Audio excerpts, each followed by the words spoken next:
The 1950s home had one item you'd never miss: the telephone table. Nestled in hallways and kitchens across America, this humble piece of furniture was more than just a spot to place calls. It was the beating heart of family communication. Picture a small table with a chair, often featuring a built-in shelf for the hefty phone book. This was where adults chatted away, kids whispered secrets, and someone quickly scribbled down grocery lists between calls. The telephone table wasn't just furniture. It was a family gathering spot, with everyone buzzing around it like bees to honey, each waiting their turn to talk. But why don't we see these tables anymore? The answer lies in our pockets. With the rise of smartphones and the fall of landlines, the telephone table took its final bow. Those moments spent at the table were special. Conversations demanded full attention without scrolling tickers or dinging alerts to distract us. Back then, if you wanted to communicate, you had to wait your turn and speak up. There were no quick texts or instant messages. Missing a long-distance call had you pacing anxiously, and forgetting to write down a phone number meant it was lost forever. The table often came equipped with a writing pad or a pen on a string, ready for those sudden bursts of inspiration or important messages.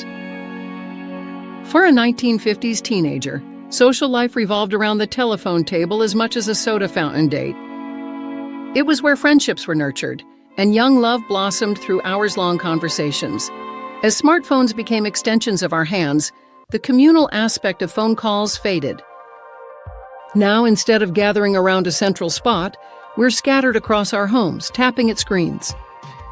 The jingle of a landline has been replaced by the buzz of notifications. We've traded shared conversations for individual communication.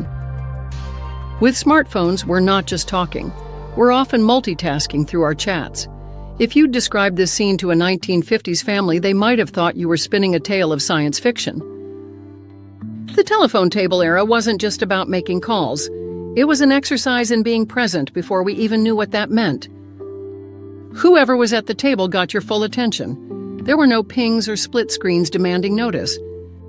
Though we no longer need telephone tables, their spirit of togetherness still echoes. They remind us of a time when conversations were savored and connections felt more tangible. In our busy modern world, perhaps we can take a cue from the past. We can create moments to truly connect, enjoying good old-fashioned conversation that once brought us closer. Next time you make a call, think about those telephone table days. Imagine conversations free from digital distractions, those laugh-filled chats that were once the backbone of any 1950s household. While we can't turn back time, we can certainly learn from it. Let's cherish the art of meaningful conversation, giving our full attention to those we speak with, just like they did gathered around the telephone table.